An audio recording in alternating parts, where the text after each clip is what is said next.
Assalamualaikum, Shalom, Om Swastiastu, Namo Buddhaya, Salam Kebajikan. Sebelumnya, izinkan saya memperkenalkan diri. Nama saya Barika Akbar, 3 digit NIM terakhir 022, dari kelas A, Program Studi Teknologi Rekayasa Otomasi, Sekolah Vokasi Universitas Diponegoro. Nah, pada praktikum mesin-mesin listrik kali ini, saya akan membahas tentang penggunaan VFD AT4 untuk motor 3 fasa. Baik, langsung saja kita masuk ke materinya. Nah, pertama-tama, seperti biasa, kita akan membahas tujuannya terlebih dahulu. Yang pertama yaitu memahami konsep dasar kerja VFD atau Variable Frequency Drive dan motor induksi AC, serta hubungan antara frekuensi, kecepatan, dan arah putar motor.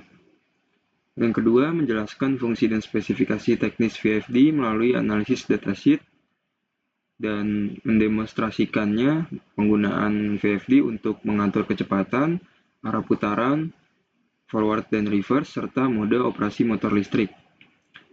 Lalu, melakukan pengaturan parameter VFD seperti frekuensi, akselerasi, dan deakselerasi, serta menganalisis pengaruhnya terhadap kinerja motor.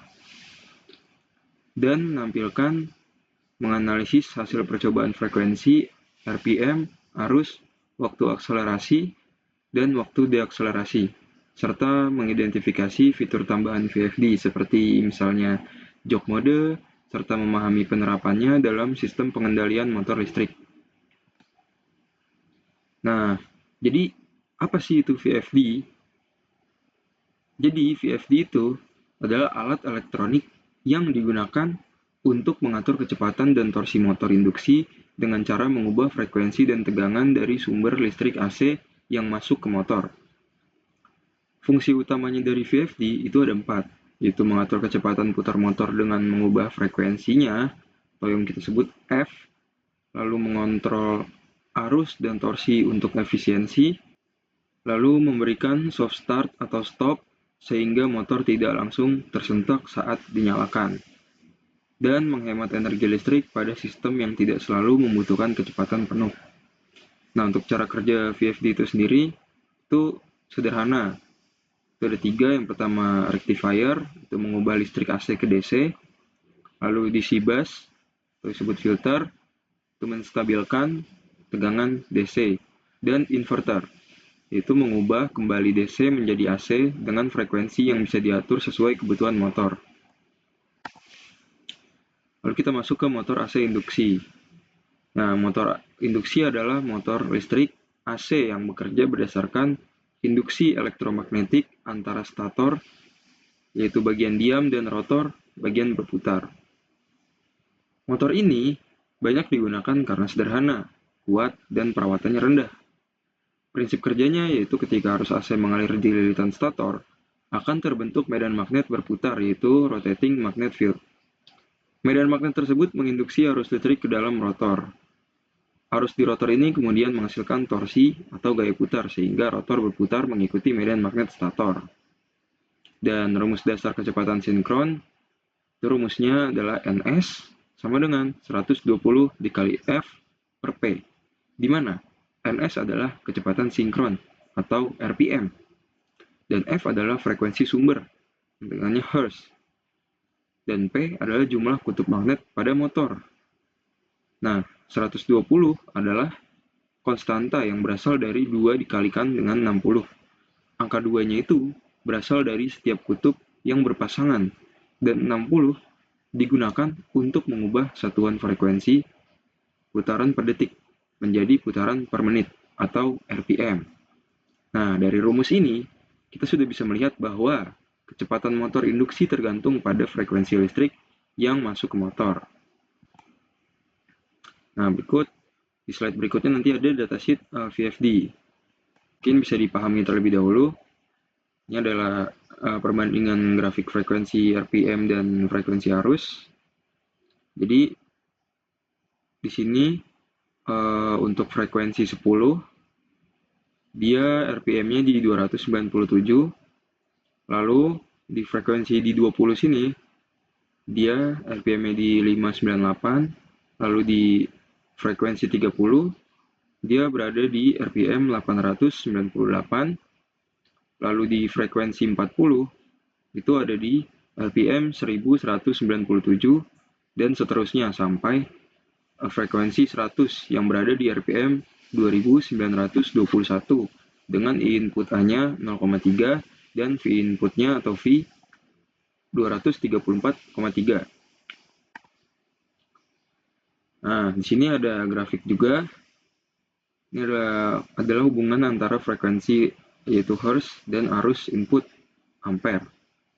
Nah, dari hasil grafik tersebut itu tuh bisa menggambarkan bahwa pada frekuensi rendah di rentang 10 sampai 30 Hz itu arus input cenderung berfluktuasi dengan nilai tertinggi pada 20 Hz, yaitu di 0,70 ampere.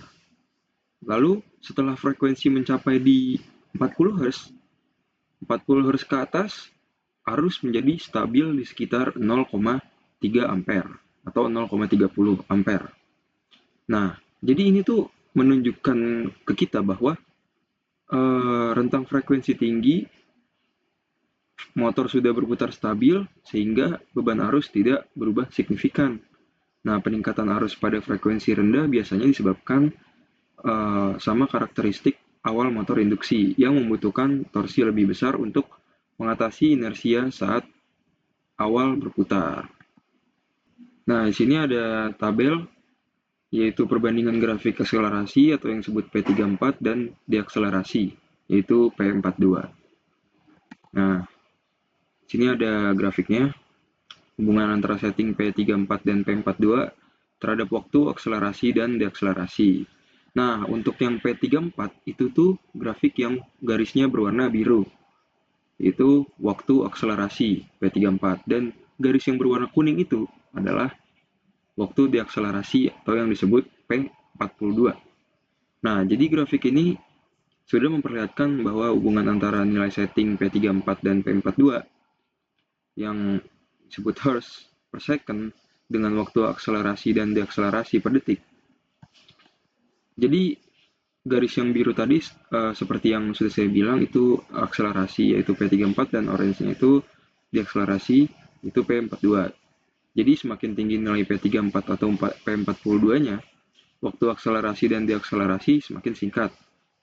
Nah, ini menunjukkan bahwa pengaturan VFD dengan nilai percepatan yang lebih besar membuat motor berputar dan berhenti lebih cepat. Itu menandakan respon sistem yang semakin efisien. Jadi untuk kesimpulan kali ini yaitu VFD AT4 mampu mengubah daya listrik satu fasa menjadi daya listrik tiga fasa, serta memungkinkan pengguna untuk mengatur kecepatan, arah putaran, dan mode gerak motor listrik dengan mudah dan efisien. Melalui kegiatan praktikum ini, dapat dipahami hubungan yang erat antara frekuensi output VFD dengan kecepatan putar motor, di mana semakin tinggi frekuensi yang diberikan, maka semakin tinggi pula kecepatan putaran motor. Selain itu, pengujian terhadap parameter P34 dan P42 menunjukkan bahwa semakin besar nilai setting atau Hertz per second yang digunakan, waktu akselerasi dan deakselerasi menjadi lebih singkat. Yang berarti, respon sistem menjadi lebih cepat. Nah, hal ini itu ngebuktiin bahwa pengaturan parameter pada VFD sangat berpengaruh terhadap karakteristik dinamika motor, baik di dalam proses percepatan maupun perlambatan.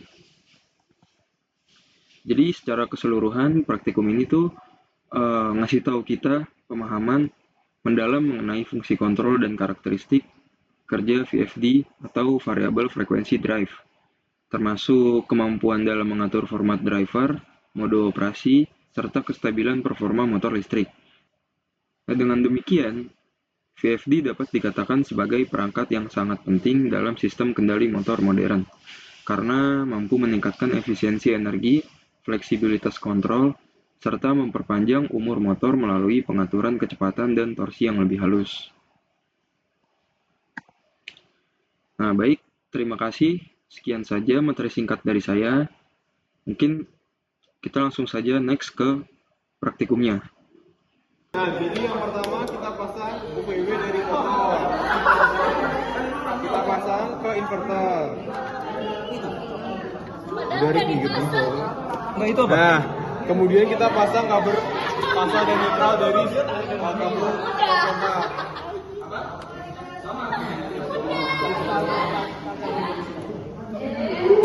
Lalu kemudian kita bisa colokkan stop kontak.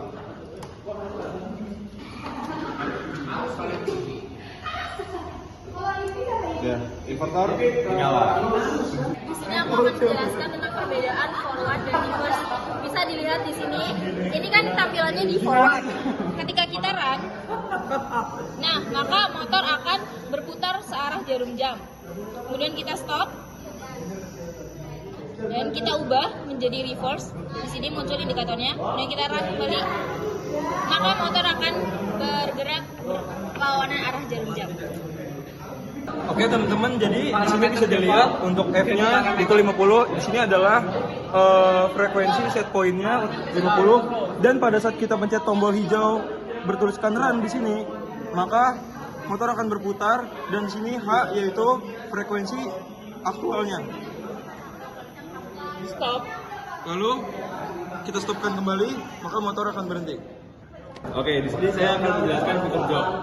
Bisa dilihat di sini, tombol di sebelah sini ini adalah fitur jog, di mana fungsinya ketika kita tekan itu motor akan jalan, dan ketika kita lepas, nah motornya nggak jalan. Jadi fungsi jog itu cuma buat menyalakan motor pas ditekan aja, gini. Jadi di part video kali ini aku akan jelasin cara menaik turunkan set point frekuensi. Jadi di sini udah disetting set point frekuensi. Nah, ini dia tuh naiknya berkelipatan 0,5. Jadi ini kita setting sampai ke 75.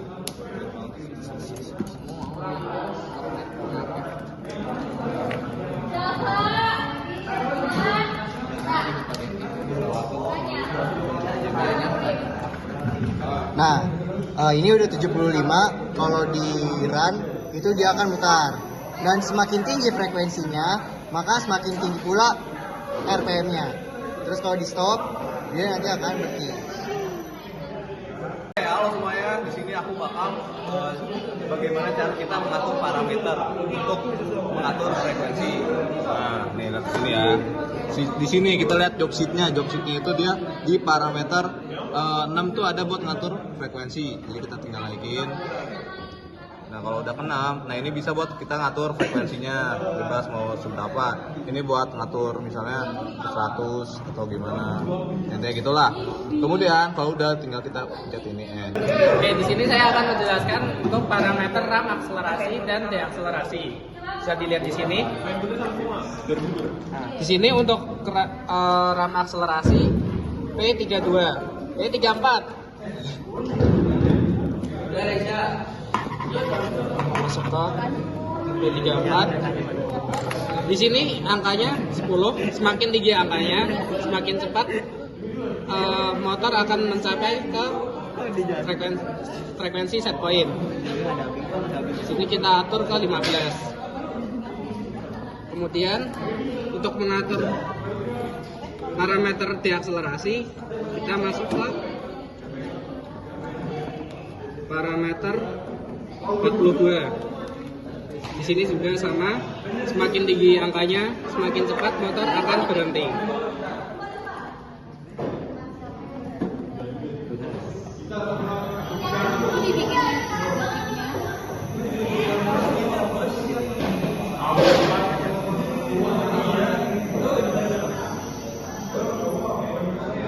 Oke, di sini saya akan menjelaskan cara memakai klimator sama tachymeter.